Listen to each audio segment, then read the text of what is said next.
കുന്തു നഹൈതുകും അൻ സിയാറത്തിൽ ഖുബൂർ അലാ ഫസൂറുഹാ ഫഇന്നഹാ തുദക്കിറുകുമുൽ ആഖിറ വതസിദുകും ബിഹാ ഖൈറൻ. ഞാൻ നിങ്ങളോട് ഖബർ സന്ദർശിക്കുന്നത് വിരോധിച്ചിരുന്നു. അറിയാം, നിങ്ങൾക്ക് നബി സല്ലല്ലാഹു അലൈഹി വസല്ലം ആദ്യം ഒരാളുടെയും ഖബർ സന്ദർശിക്കേണ്ടെന്ന് വിലക്കിയിരുന്നു. പിന്നീട് പറഞ്ഞു അത് അവരെ വിശ്വാസം ഉറക്കാത്തതുകൊണ്ട് തൽക്കാലത്തേക്കാണ്.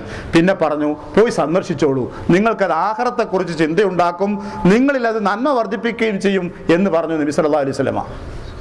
അപ്പോൾ ബാപ്പാൻ്റെ, ഉമ്മാൻ്റെ, സഹോദരൻ്റെ, സഹോദരിയുടെ, സുഹൃത്തുക്കളുടെ, ഗുരുനാഥൻ്റെ, പരിചയക്കാരുടെയൊക്കെ മരണം നടന്നാൽ അവർക്ക് വേണ്ടി ഒരു ഇപ്പം നമ്മളിവിടെ വെച്ച് പലരുടെയും ജനാസ്കരിക്കാറുണ്ട്.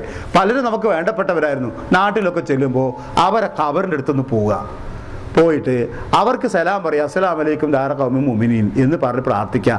ആ ഖബറിൻ്റെ അടുത്ത് പോയി നിന്നിട്ട് അള്ളാഹുവിനോട് പ്രാർത്ഥിക്കുക, പടച്ചവനെ ഈ ഖബറിൽ കിടക്കുന്ന എൻ്റെ ഉമ്മാക്ക്, എൻ്റെ ഉപ്പാക്ക്, എൻ്റെ സഹോദരന്, എൻ്റെ സഹോദരിക്ക്, എൻ്റെ സുഹൃത്തിന്, എൻ്റെ പഴയ കൂട്ടുകാരന് നീ മാപ്പാക്കടേ റബ്ബേ. വിശാലത അതിന് അറബി പറയണമെന്നില്ല, മലയാളത്തിൽ ഇത് പ്രാർത്ഥിച്ചാൽ മതി. അതിനൊരാൾ കൂടെ വരണ്ട, ഒരാൾ കൂടെ പ്രാർത്ഥിക്കണ്ട. യാസീനും ഇല്ല, ഫാത്തിഹയും ഇല്ല, ഒന്നുമില്ല. അവിടെ നിന്ന് പ്രാർത്ഥിച്ചാൽ മതി. സലാം പറയണം കബറാളികൾക്ക്. അത് എപ്പോഴും ഖബറിൻ്റെ അരികത്ത് ചെല്ലുമ്പോൾ പറയാൻ പറഞ്ഞൊരു വാചക അസ്സലാമു അലൈക്കും ദാറ ഖൗമി മുഅ്മിനീൻ എന്ന് വേണ്ടി പറയാൻ പറയണം. അത്ര തന്നെ. എനിക്കറിയില്ല എന്താ നമ്മൾ ആളുകൾക്കൊക്കെ ഒന്നും ലജ്ജ, മറ്റവർക്ക് എന്താ തോന്നുക, ഞാനെങ്ങനെ ഒറ്റക്കത് ചെയ്യുക, അല്ലെങ്കിൽ ഭയം. പലരോടും ചോദിച്ചു നോക്കൂ, നിങ്ങൾ ഉപ്പാൻ്റെ ഉമ്മാൻ്റെയും ഖബറയുടെ അവിടെ കണ്ടാണ്. അത്ര തന്നെ. അങ്ങനെ വരാൻ പാടുണ്ടോ? അവഗണിക്കാൻ പാടുണ്ടോ നമ്മൾ? ഇത് അള്ളാഹുവിൻ്റെ റസൂൽ സല്ലല്ലാഹു അലൈഹി വസല്ലമയുടെ സുന്നത്താണ്, പഠിപ്പിച്ചതൊരു മര്യാദയാണ്, നബിയുടെ പ്രവാചകൻ്റെ ചര്യ. അതോടൊപ്പം അവർക്ക് വേണ്ടിയല്ലാതെ ആർക്ക് വേണ്ടി എത്രയധികം ആത്മാർത്ഥമായി നമുക്ക് പ്രാർത്ഥിക്കാനുള്ളത്. അതുകൊണ്ട് അത് നാം ചെയ്യും. ഇവിടെ നമ്മൾ വലിയ വിഷയം ചോദിക്കാറ് സ്ത്രീകൾക്ക് ഇത് അനുവദനീയമാണോ എന്ന് പലപ്പോഴും ഉണ്ട്.